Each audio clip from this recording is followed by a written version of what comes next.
A Secretaria Municipal de Cultura de São Paulo, através do PROMAC, Programa Municipal de Apoio a Projetos Culturais, a Sim Prop Tech e o Shopping Cidade São Paulo apresentam Conversas Artísticas.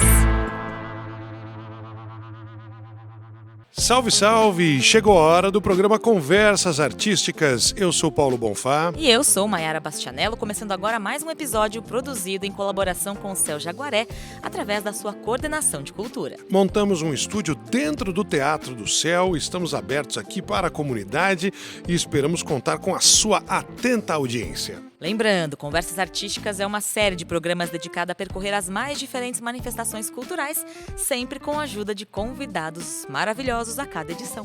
Vamos falar sobre a mãe de todas as artes? Vamos falar sobre o circo? Vamos conversar com Marlene Querubim. Tudo bem? Seja bem-vinda.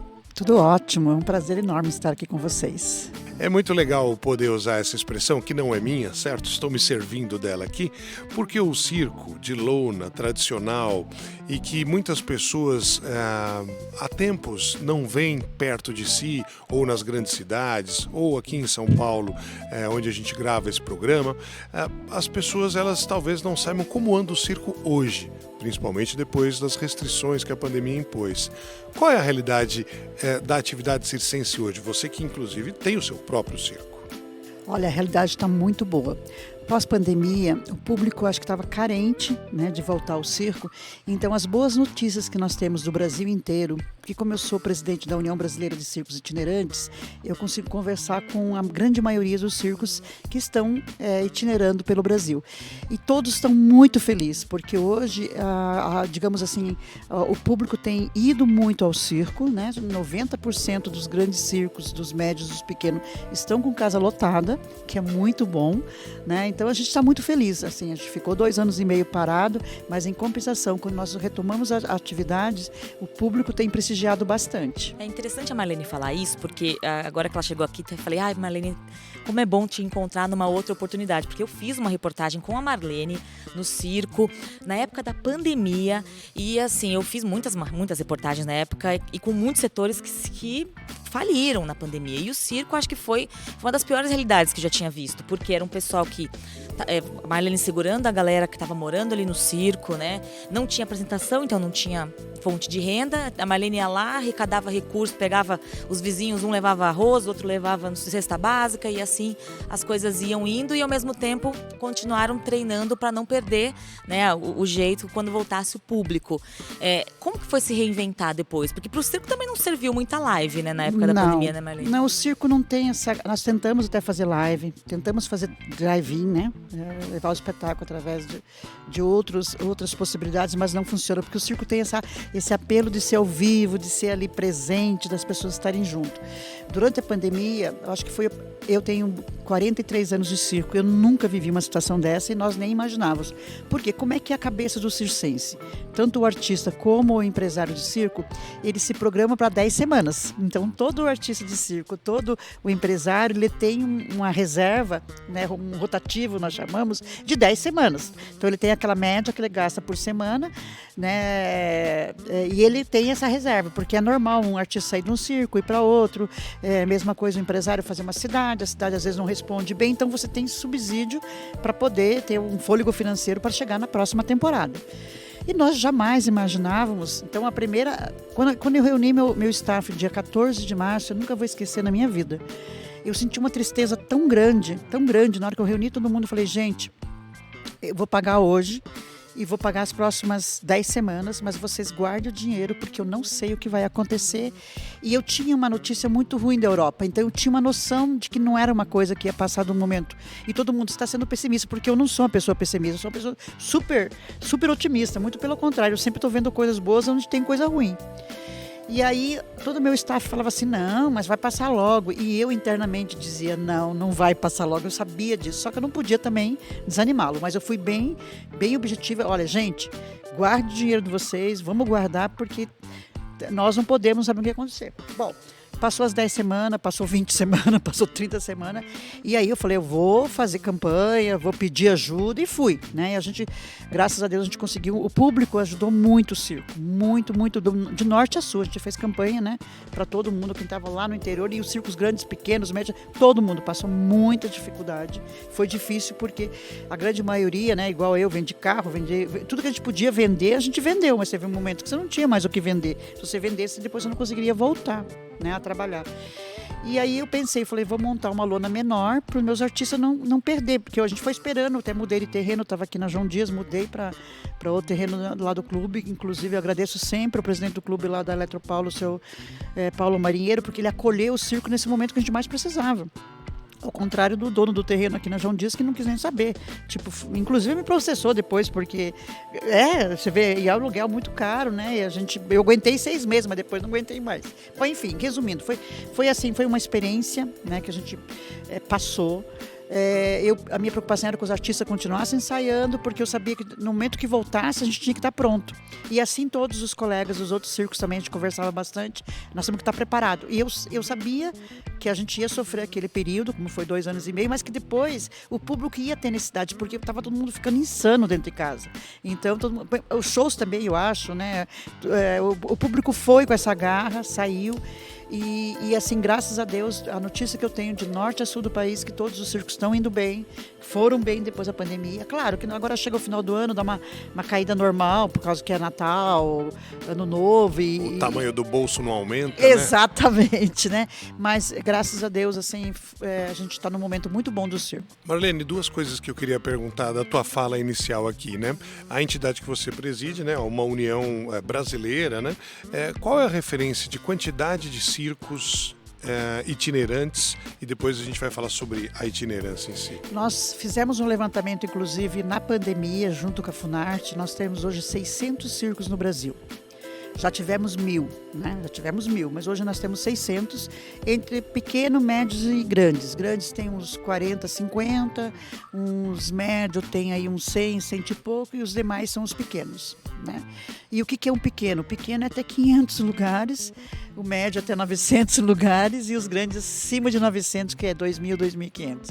Então, nós ainda somos, né, a maior casa de espetáculo desse Brasil. Se juntar todos os circos, a gente tem uma capacidade muito grande de espetáculo e de atender o público. E aí a palavra itinerante, né, da associação, e a itinerância associada ao circo é exatamente até o tema, né? Você falar a lona tradicional, né? Porque é algo que você monta e desmonta e segue para o próximo destino, monta, desmonta, segue. É o circo. Nesse caso, você tem os seus artistas, que você falou durante a pandemia, houve uma grande preocupação em não desmobilizá-los, né? Porque senão na retomada, quem ia se apresentar caso os artistas tivessem mudado de atividade para sobreviver? Nesse ambiente você tem outras preocupações. Eu vou mudar de cidade, onde eu vou parar? Eu preciso de um alvará, eu tenho documentos, eu tenho estrutura, como é que é a logística? Transporta todo mundo, você falou um circo grande. A estrutura proporcionalmente também é maior, você tem que carregar material, tem mais pessoas trabalhando. Como é a rotina fora do espetáculo? Olha, um grande circo, né? Um circo grande. E aí, quando a gente fala o circo itinerante, porque circo, segundo a definição da BNT, é um conjunto de estruturas. É as lonas, são os trailers, são as carretas, são a cerca, é o modo de vida. Então, essa palavra circo tem hoje uma definição, né? Porque aí as pessoas têm uma outra, quando o circo vai para o teatro, quando o circo vai para a rua, são atividades circenses, são números circenses, são grupos de circo, né? Depois eu posso até explicar um pouco melhor sobre isso. Então, o circo, quando ele vai para uma cidade, ele precisa desenvolver um grande planejamento, ter uma logística bem apurada, porque normalmente nós viajamos com 20, 22, 25 carretas, 35 trailers, né? Geradores próprios, toda essa estrutura de ferro, de lona, de equipamento. mais ou menos em torno de 100, 150 pessoas. É um staff de um circo, por exemplo, o Circo Mirage, que está no Rio Grande do Sul, ou o Circo Portugal, que está em Minas Gerais, ou o Circo Estoril, que está saindo de São Paulo, indo para o Vale do Paraíba. Quer dizer, todos os circos grandes, eles viajam com muito. Então, para isso, nós temos que ter um planejamento de 3 meses, no mínimo antecedência, para saber qual cidade que você vai, porque hoje é necessário, para tirar um alvará para funcionamento do circo, em torno de 24, 25 itens, né? Que você tem que pedir para o Corpo de Bombeiro, para a Saúde, para a Prefeitura, todas as RSTs possíveis, você entende? Então, é uma burocracia bem grande. E cada cidade que nós chegamos, nós temos que tirar esse alvará. Nós até temos um projeto na Câmara dos Deputados, em Brasília, tramitando, porque nós achamos, nós de circo, nós da UBCI, que o circo devia ter um alvará anual e cada cidade ter um visto, uma coisa assim. Por quê? Porque a mesma estrutura que eu monto hoje aqui, né, eu vou montar em Ribeirão Preto, eu vou montar em Rio Preto, eu vou montar em Brasília, a arquitetura da estrutura daquele circo é a mesma em qualquer lugar. Ele vai montar exatamente igual, por isso ele precisa. Ou 5 mil metros quadrados, ou 10 mil metros quadrados, por exemplo. Eu uso 10 mil metros quadrados quando eu estou com a minha estrutura toda montada. Então, a mesma estrutura que eu monto aqui, eu monto em Santos, eu monto em Piracicaba, eu vou montar em tudo que é lugar. Então, a planta é a mesma. O que vai mudar é a localização, é a rua da frente, a rua da lateral, você entende? Então, as características do circo, elas são muito peculiares. Inclusive, durante a pandemia mesmo, a questão que nós tivemos Aldir Blanc, que nós lutamos muito no Congresso para ter, e o circo teve uma participação nessa. Muitos circos não puderam ser beneficiados porque eles estavam numa cidade e o prefeito falava, vocês não são daqui, vai pedir lá onde tem que ter o seu CNPJ. Ora, eu posso estar aqui em BH com o meu circo e meu CNPJ ser do Rio Grande do Sul, porque nossa característica é a itinerância. Então, uma das grandes dificuldades que o circo tem é ser respeitado na sua característica. A itinerância faz parte de nós. Nossos filhos têm que estudar na cidade que nós estamos. Nós temos que ser atendido pelo SUS aonde nós estamos. Essa pergunta é a que viria a seguir. Desculpa, tá, para emendar. Porque assim, o circo, ele ainda é uma atividade familiar. É comum que você tenha as famílias trabalhando juntas no circo, porque como é que você vai estabelecer um calendário para as crianças estudarem se você muda a cada 3 meses e por aí vai? Cada semana. Nós tivemos a nossa temporada nacional e eu mudava toda semana. A gente chegava na cidade, estreava na quinta, ficava quinta, sexta, sábado, domingo, segunda-feira já mudava para outra cidade. Na verdade, assim, são várias famílias que compõem uma companhia, né? São várias famílias. Então, normalmente viaja a família, o pai, a mãe, os filhos ou os avós, né? O circo tem uma coisa muito de tradição. Então, normalmente a família vão ficando mais velhos e permanece no circo, né? As famílias estão ali. Um ou outro filho viaja, tal, né? Vai para fora, vai para contatos internacionais, depois volta. Então, são várias famílias que compõem aquela companhia. Então, é uma empresa, né? Todo circo é uma empresa, mas composto por várias famílias. E aí as crianças estudam ali mesmo. Tem que estudar. Senão não tem jeito. Não, você não tem jeito. Agora, uma coisa interessante, eu gosto muito da história da Marlene, porque as pessoas acham que para trabalhar em circo precisa ser palhaço, ou eu preciso ter o dom lá em fazer malabares, precisa disso, precisa daquilo, ou preciso estar numa família de circo. A Marlene não é nada disso, gente. A Marlene é aquela velha e boa história da pessoa que se encanta com o circo, que passa pela cidade do interior e ela foge com o circo. Exatamente. Você foi embora. A Marlene é da minha terra, de Cascavel, no Paraná. Inclusive, aliás, quase fomos vamos vizinhos. fofocar um pouquinho de Cascavel. Adoro, você viu fala. o tornado que passou lá um mês Menina, atrás? Menino do céu. Espelhou toda a casa da minha mãe, tá vendo? A gente é da mesma cidade. Então, a Marlene, né, esse circo que passou por Cascavel, a Marlene foi embora. Eu acho muito legal essa tua história. Eu tive o privilégio, né, muito jovem, de conhecer uma companhia de circo que esteve em Cascavel. Eu fui acompanhar, inclusive, uma jornalista, fazer uma matéria no circo. E eu, anteriormente, fazia teatro, participava de algumas atividades artísticas. E eu me apaixonei pelo circo. Quando eu entrei no circo, foi assim, ó, amor à primeira vista. Todo mundo pergunta, você se apaixonou pelo trapezista, pelo Globo da Morte? Não, me apaixonei pelo circo. Justamente por isso, por o nomadismo, né? De você estar hoje aqui, amanhã estar lá, você conhecer culturas diferentes. gastronomia diferente, você tem oportunidade. Eu sou uma pessoa assim que eu digo, eu tenho tanta oportunidade, porque eu passei por tantas cidades, eu conheci a cultura, né, os teatros, os museus, a gastronomia, a experiência, a geografia, né, é um privilégio muito grande. Então foi isso que me encantou no circo, foi isso que fugi e fui embora. E você foi fazer o que com o circo? Já que você não tinha, né, não sabia fazer malabares, não sei. Então, o que foi fazer? Foi vender as coisinhas ali? Foi vender bilhete? Você sabe que eu brinco que mulher de circo faz tudo. Eu sempre fui muito quietinha, você viu, né? Eu quase não falo, eu sou discreta. Como eu tinha uma experiência do teatro, eu já era atriz e também diretora de espetáculo, o primeiro momento meu, eu fui dirigir o espetáculo do Vostok. Ele me chamou e eu sou uma pessoa assim um pouco atípica, eu consigo fazer as duas coisas, eu faço a parte artística e faço a parte comercial, né? Eu acho que na nossa terra a gente tem um pouco disso, né? E aí eu fui cuidar do marketing do circo naquela época, inclusive dei uma repaginada no circo, trouxe patrocinador para dentro do circo na época que não existia, porque o circo ele é um espaço de mídia, né, muito bom para os anunciantes. Então, aquele momento que a pessoa está ali com a família, ela está pronta para receber uma mensagem subliminar de algum produto que seja interessante. Eu sempre tenho muito cuidado quando você está falando com criança, falando com o teu público. Então, na época, eu trouxe para dentro do circo 2 patrocinadores que tinham muito a ver, que era o Café Melita, que estava lançando no Brasil, a Balduco com produtos, né, de panetone, essas coisas. Então, eu consegui mostrar para essas marcas. E até hoje a gente faz muita coisa.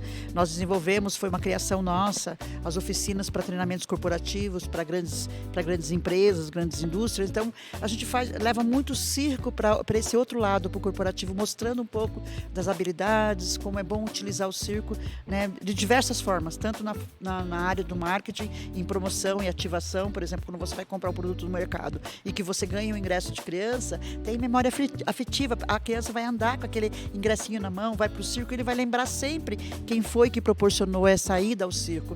Então tem vários recursos, eu penso sempre naquele público que não tem condição de comprar o ingresso.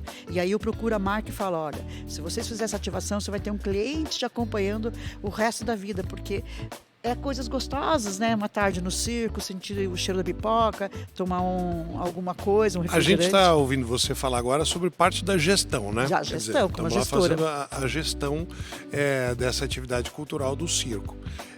Como trabalhar o conteúdo hoje com tantas novas tecnologias sendo apresentadas, houve uma mudança grande, se não me engano, na década de 90, quando os animais não puderam mais fazer parte de espetáculos. Como que vai o conteúdo artístico das apresentações nesse momento? Olha, você tocou numa ferida muito grande do circo. O circo, no Brasil, quando ele teve esse problema com os animais, o que o público gosta de ver? Tanto no circo, como na televisão ou no cinema. Ele gosta de ver animais e criança. Então, o animal, quando saiu do circo, ele deixou uma lacuna muito grande, porque as pessoas não imaginavam um circo sem animais. Então, nós tivemos que nos reinventar, colocar outras atrações. Né? Marlene, desculpa, eu falei da data ainda, mas eu preciso dizer, nós estamos no céu com alunos, né, que são muito jovens ainda, que nunca nem souberam que um circo teve animais, né?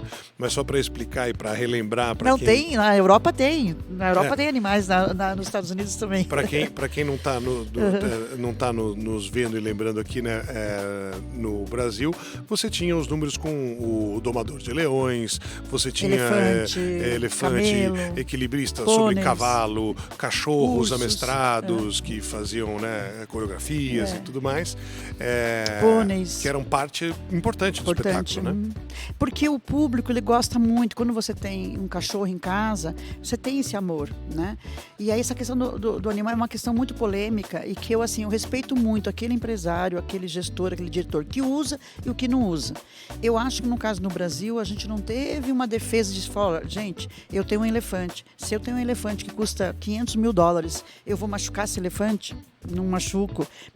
Nem que não for por amor, mas pelo dinheiro, se entende? Então, eu sempre defendi que o circo não teve a oportunidade de se defender. Houve várias situações, teve 1 ou 2 casos realmente que marcaram, sim, mas aí você não pode condenar toda uma geração de circense por causa disso, né?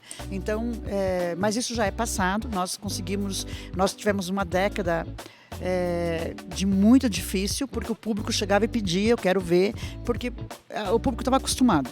E aí a gente foi trocando os números, foi colocando mais trapézio, mais Globo da Morte, mais malabarista, né? Alguns personagens conhecidos do mundo infantil, né? De vários segmentos infantis. Fomos aproximando esse público, dando uma repaginada, e hoje o público já, digamos assim, de 10 pessoas, uma pergunta se tem. Então, nós já fomos acostumando 100. Para isso, a gente teve que se reinventar. Cada circo teve que ter seu estilo, né, de procurar trazer atrações diferentes. Nós, como já tínhamos um padrão de espetáculo, já que o nosso espetáculo era 70%, 80% de artistas com habilidades e 20% de animais, então para nós foi um pouco mais fácil substituir. Mas os grandes circos tradicionais, tanto o Garcia como o Orlando Orfei, fecharam, porque eles não tinham como trabalhar sem. E outros, né, o Stefano Vichy, o Portugal, lutaram muito para poder preencher essa lacuna, né, porque era uma tradição de 150 anos, 200 anos de ter aquele espetáculo naquele formato. Então, o que eu vejo hoje, né, da nossa experiência como gestora do circo, é que a gente tem que sempre procurar entender o que a criança quer encontrar, né? Eu acho que a gente não pode também ficar numa zona confortável. Eu não posso só entregar para a criança o que ela está acostumada a ver em qualquer lugar. Então, sempre você tem que ter alguma coisa diferente no picadeiro. Mas quando você falou sobre o tamanho da estrutura na itinerância e citou equipamentos, eu levo geradores além da minha estrutura, como a tecnologia pode ser na iluminação, pode ser em efeitos especiais, pode ser com a sonorização, como ela foi incorporada? Na verdade, o circo sempre usou a tecnologia, ele sempre teve à frente do seu tempo, né? Se você olhar os espetáculos de 20, 30, 40 anos atrás, tudo que tinha de mais moderno, o circo já incorporava. Saía uma luz, sei lá, X. Raio laser. Raio laser, o circo já tinha. Você entende? Estou falando de uma companhia, né, já uma companhia bem estruturada. Se você olhar os espetáculos do Circo Tiani no Brasil de 20, 30 anos atrás, você fala, pô, só não tinha painel de LED porque não existia. LED. Mas ele já tinha muita coisa. Então, sempre o circo ele traz essa novidade. A desaparecer o carro mais moderno que existia, a gente fazia. Então, tudo que existe de tecnologia, né, dentro das condições de cada circo. Hoje nós temos 4, 5, 6 circos no Brasil, que é muito melhor que vários teatros de Las Vegas, e tanta tecnologia que tem no picadeiro, você entende? Nós, o Circo Espacial, ainda não conseguimos fazer tudo o que nós queremos em função do investimento, porque tem um momento que você precisa de muito dinheiro, se você não tem esse investimento. Primeiro, o circo é diferente de uma produção de teatro, de musical. O musical, o investidor vai lá, investe, o patrocinador, e depois você faz. No circo, não. No circo, a gente tem que fazer antes, para depois o cara acreditar. E aí eu dou um exemplo. Eu fiz um festival no Brasil em 2018, um festival de circo. Nós tínhamos o melhor que você possa imaginar, de lona, de estrutura, de equipamentos, painel de LED, tudo que você possa imaginar. Trouxemos 80 artistas de 14 países, trouxemos 14 diretores dos maiores festivais do mundo, inclusive o filho do Charlie Chaplin. Nós não tivemos um vintém de investimento de nenhuma marca. Durante 2 anos eu bati em todos. Não, é o primeiro. Vocês têm que primeiro fazer para depois a gente ver. E a gente investiu 5 milhões do bolso para fazer esse festival. Em 2020 a gente ia fazer o segundo, só que por conta da pandemia a gente acabou não fazendo. Quem sabe 2024 a gente consiga agora. Mas é uma coisa incrível, porque se fosse qualquer outro show, né? Eu vejo que tem muitos shows, cantores, por exemplo, o cara vai fazer um show daqui 1 ano, já vende os ingressos antes, o circo não tem essa credibilidade. Não sei porquê, não sei se nós não acostumamos o nosso público a comprar com antecedência, se entende, os ingressos e ter esses investidores que investam antes, porque Nós não deixamos nada a desejar a ninguém, nenhum Mas outro espetáculo. em outros lugares do mundo, tem algum país que é a meca do circo? Tem alguém que está mais à frente do que os demais e tem, talvez ou pela tradição ou pelo investimento, resultados melhores? Sim, a Europa é diferente, né? A Europa, eles idolatram o circo, diferente de nós que idolatramos os artistas de televisão aqui no Brasil, os TikTokers. Na Europa é o circo. Então você tem, por exemplo, o Festival de Monte Carlo, que é tradicionalíssimo.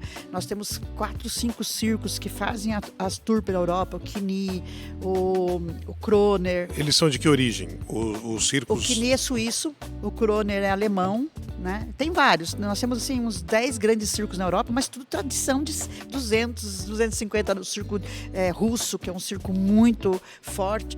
Todos esses circos, eles têm um grande apoio estatal, né, digamos assim, do governo, para começar as suas giras, que eles chamam as suas turnês. Porém, o público paga e paga caro, e são circos muito luxuosos. Você entende? Eu conheço todos, né? Inclusive meu filho está indo para uma premiere agora na Holanda. E é diferente, é um outro, como é que eu vou dizer, um outro perfil, você entende? O público se arruma para ir para o circo. Nós, no Brasil, o circo é uma coisa mais popular, exceto 2 ou 3 companhias, né? O Soleil, que vem para o Brasil, mais umas 2 companhias aí internacionais. O resto, o cara fala, eu vou para o circo. Você não vê o cara colocar uma beca para ir para o circo, digamos assim. Então, na Europa, não. A ida para o circo é um grande acontecimento, né? Eles respeitam muito. Por exemplo, em Londres, né, até a rainha vai para o circo, né? Você tem uma tradição de ir ao circo, de levar. Eles acham muito, muito cultural, muito importante que as crianças tenham esse contato com o circo. Eu tenho, assim, a felicidade de ter viajado com o Espacial o Brasil inteiro. Sempre a gente teve muito público, né? Nós tínhamos 2.500 lugares, eu fazia 12 sessões por semana e era tudo lotado. Você entende? De norte a sul, Rio de Janeiro, BH, Salvador, Recife, tudo. Eu tive esse privilégio de fazer várias turnês e a gente mas é um público diferente. Não é o público que você vai para a Europa, porque quando você vai para a Europa, você vê o cara reserva com antecedência, tem aquela mesinha, vem... É diferente. Nós temos uma outra relação com esse tipo de arte. O brasileiro acha o circo uma arte mais popular. Né? Mas, querendo ou não, é arte, né? Eu fico pensando no papel que o circo tem em levar arte para os rincões do país. Porque eu mesma, minha infância, não tinha teatro, não tinha cinema, não tinha nada. O que tinha? Era o circo. Nós educamos, nós mostramos para o público, nas grandes periferias, nas áreas mais distantes desse Brasil. É o primeiro contato que as pessoas normalmente têm com a arte, é no circo.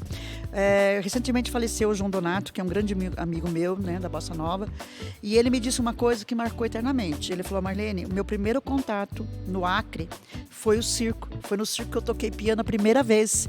Foi no circo que eu me apaixonei em ser artista. Eu tinha 12 anos. Então, porque o circo chegou lá, o circo foi até ele. Então, por isso que eu sempre mantenho uma bailarina na ponta do pé dentro do meu picadeiro, normalmente, porque é ali que a criança vai se apaixonar pelo balé. Depois ela vai assistir lá no Teatro Municipal, lá em outro teatro. Por isso que o palhaço é um ator, né, que vai levar as pessoas a se apaixonarem e depois frequentar o teatro, ir para comédia, ir para stand-up. Então, o circo, ele forma plateia para música, porque todas as grandes orquestras começaram no circo no Brasil, o sertanejo começou no circo, o MPB começou no circo, o samba no Rio de Janeiro, principalmente, tocava muito no circo. Então, fora que a gente, uma hora antes de começar o espetáculo, a gente fica tocando música direto ali. Então, o público está ouvindo. Então, eu acho que o circo, ele é referência, ele é a mãe de todas as artes, porque ele contribui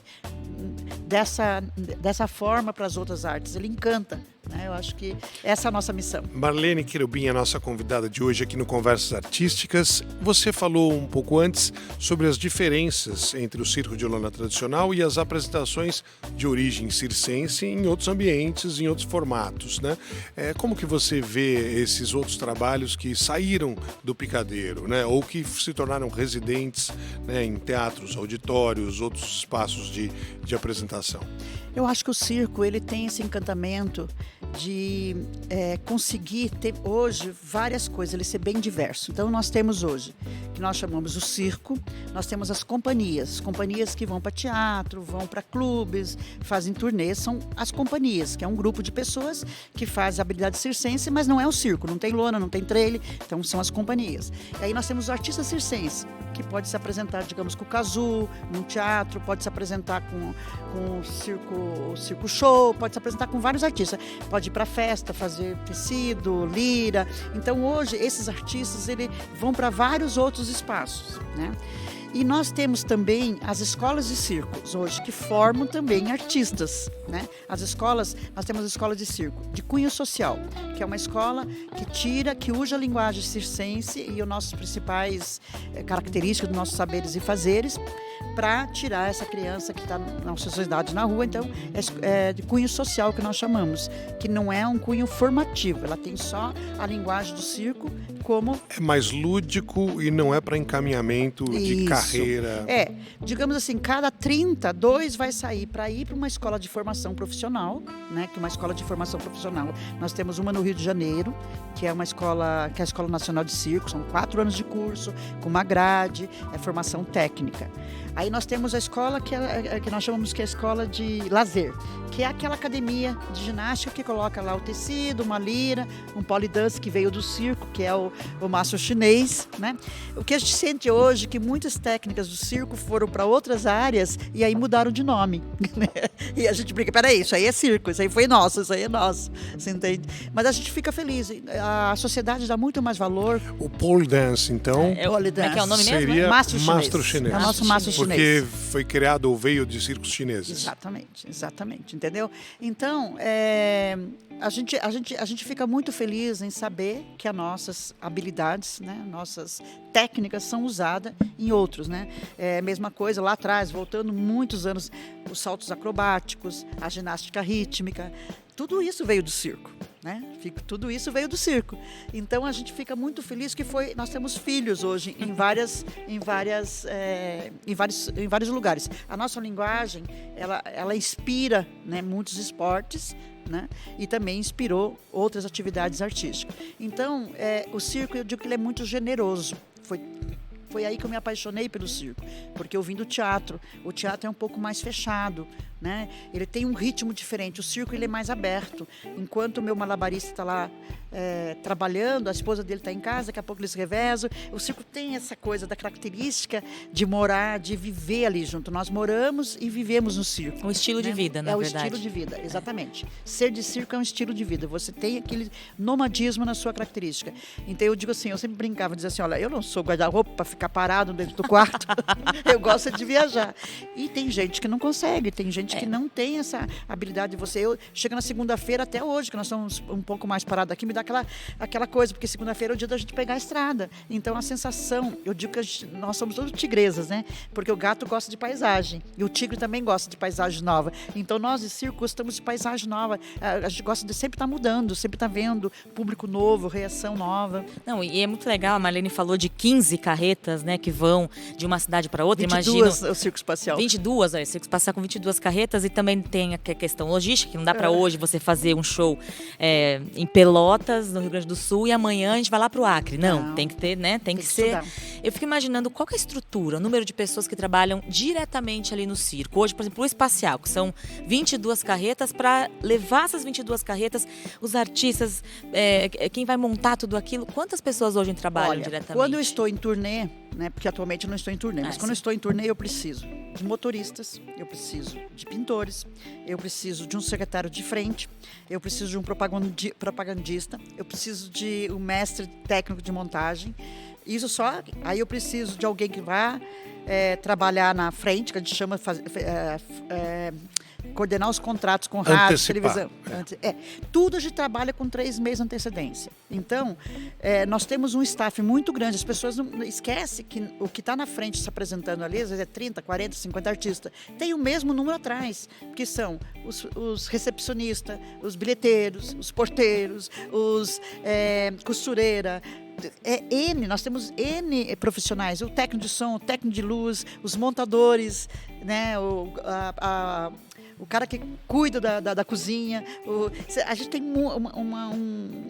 um staff grande de técnicos que acompanham o circo. Isso em todos os circos. Tem os artistas e tem o técnico. Aí um dia a pessoa virou para mim e falou assim, eu acho legal quando eu vou no circo que eu vejo um e outro que trabalha no picadeiro vendendo coisinhas ali. Né, vendendo ovo. Nós fomos chamados, inclusive, por uma grande rede internacional de fast food para justamente falar sobre isso, porque o nosso circense, o nosso artista, o nosso técnico, ele tem que estar preparado para várias funções. Por quê? Porque caso aconteça alguma coisa, eu não posso levar 100 pessoas a mais, mas eu posso ter uma pessoa que já tem 2 funções ou 3 funções, porque na hora que precisar, ele está ali. Então, é muito comum, por exemplo, a trapezista também ser uma bordadeira, você entende? E nós, o circo, nada diminui, você entende? Não tem problema nenhum. A menina que está lá fazendo um triplo salto mortal, daqui a pouco ela vem e fica ali. A gente não tem o artista circense, ele não tem esse orgulho, não tem essa... O ego, não. Nós trabalhamos desde pequeno, que se o cara precisar, ele vai lá e faz, e tranquilo, isso não vai diminuir em nada. A qualidade dele artística, a gente sabe o quanto ele é bom, ele sabe os prêmios que ele pode receber, ele sabe tudo isso. Mas se necessário for, ele pode fazer uma outra atividade paralela. Eu tenho 2 questões que eu vou separar para não bagunçar uma com a outra, Marlene, mas pensando do ponto de vista da organização, da empreendedora cultural, como é que você contrata novos artistas ou novos números para incorporar um espetáculo que já existe? A gente faz de 3 formas. Ou a gente faz uma audição, por exemplo, eu vou montar um espetáculo novo. Você anuncia que você vai dar oportunidade para novas pessoas. Eu quero trapezista, eu quero acrobata, eu quero malabarista, eu quero fazer audição disso. A gente marca o dia, vem todo mundo e você vê. Eu gosto mais de ir em outros lugares e assistir. Porque eu acho que você vê o artista não na audição. A audição eu acho que é uma coisa muito fria. Eu gosto de assistir o artista com um número. Então, por exemplo, eu pego o avião e vou para o Chile, ou vou para a Europa, ou vou para a América do Sul, eu vou lá e assisto um espetáculo. Aí você tem algum artista ali. Eu fiz muito isso, muito. Gostei. Aí eu vou. Quando termina seu contrato aqui? Eu sou muito ético. Quando termina seu contrato aqui? Então, na próxima temporada, eu quero você conosco. Né? Então, sempre eu fiz muito isso. Vou para o México, onde tem alguma coisa de espetacular. Nesses últimos anos, como nós ficamos mais tempo parados em São Paulo, eu também dei oportunidade para artistas que estavam na primeira fase nas escolas profissionalizantes. Por exemplo, vou lá e vejo, tem várias escolas, tanto em São Paulo como no Grande ABC, em Toledo, no Paraná, tem uma escola muito boa, em BH tem uma escola boa, em Pernambuco tem uma escola boa, que forma esse artista na primeira fase dele. Eu vou lá e dou uma olhada, falei, esse tem talento.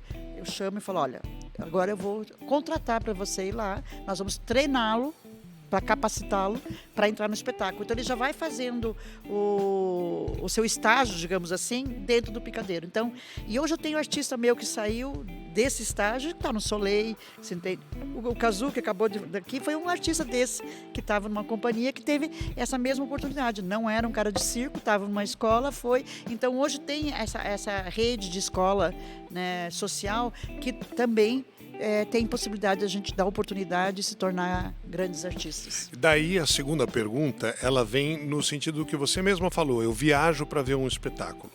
Eu identifico ali um novo número ou um grupo que está fazendo uma ação diferente, ou alguém que criou ou inventou uma nova rotina usando um novo objeto, um novo equipamento. Como é que se faz para evitar a cópia? É que alguém veja uma coisa e fale, puxa, com isso eu vou reproduzir, mas não é uma ideia original minha. No circo não tem isso, todo mundo copia todo mundo. Na verdade, são poucos os que têm números exclusivos, né? E isso é uma tradição do Brasil.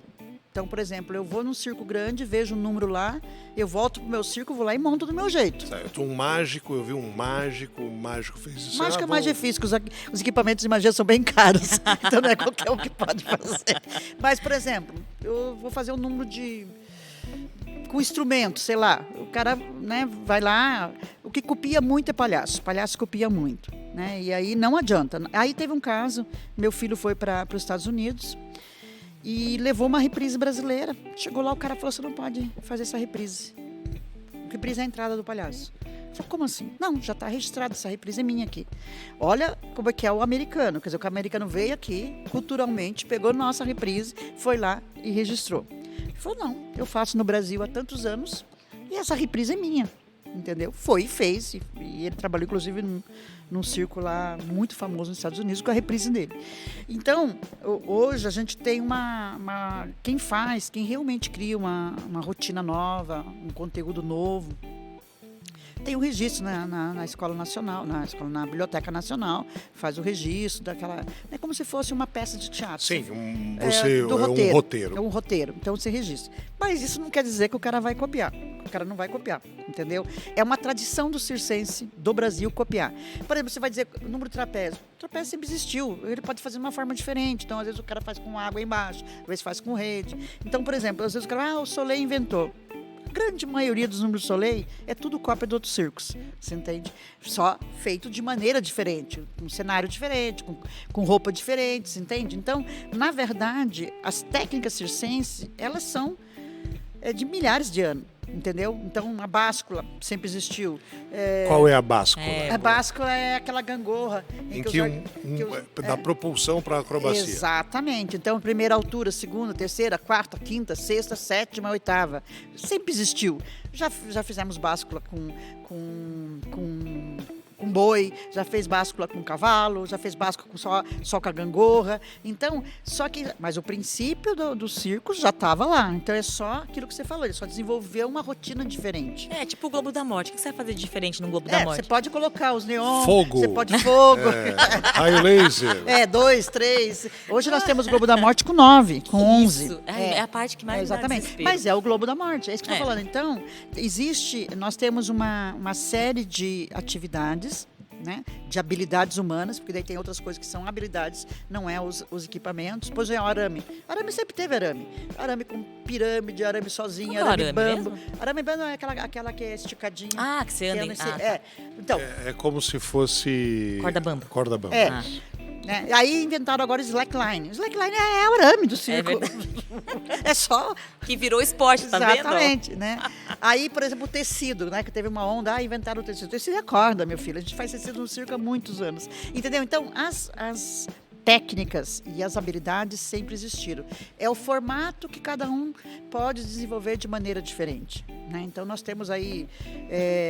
E é uma briga minha junto com o IFAM, né? Briga que eu estou usando não, mas é uma reivindicação que o circo seja reconhecido como patrimônio imaterial, justamente para nós preservarmos nossos saberes, nossos fazeres. Por exemplo, a Maçã do Amor foi o circo que desenvolveu, que criou. O Churros foi o circo que popularizou no Brasil. Tem várias, muitas coisas que são gastronomia circense, que nós chamamos. A pipoca, né? O cinema nem vendia pipoca no Brasil, o circo já vendia, né? Tem várias um conjunto, né? Você tá falando isso que eu estou falando, o conjunto conjunto que o circo desenvolveu sempre, porque o circo sempre fez essa praça de alimentação, digamos assim, e ele sempre foi criando coisas, né, para o público, né, porque ele sempre via a oportunidade ali de ter uma renda extra, né, então o algodão doce, a pipoca, tudo que depois se popularizou em outros segmentos, né. O teatro mesmo nunca consumia isso. O cinema era raro, o cinema começou a colocar pipoca, acho que de uns 30 anos para cá, e o circo já faz isso desde a década de 60. Mas tem uma coisa que ninguém faz como o circo, aquela fotinho que fica dentro, sabe, que você tem que olhar na luz, assim, como é que é? Como é o nome daquilo, gente? Não, ontem o monóculo. Gente, como eu amo aquilo, eu tenho vários, e é um saudosismo. Ainda se faz isso? Então, hoje não mais, hoje a gente imprime Então, mas ontem uma cliente foi, a gente tem lá, né, a gente chama o chaveirinho com o monóculo. A cliente que eu quero isso, você tem, mas normalmente a pessoa pede o outro, agora que põe em cima, que é aquele que vem com... daí um porta-retrato. Um porta-retrato, Imagina, a graça é você olhar e ver o que tem dentro. É memória afetiva. Tem criança que nunca nem viram. E hoje nós estamos falando com milhares de ouvintes em rádio e não necessariamente as pessoas estão todas nos mesmos locais.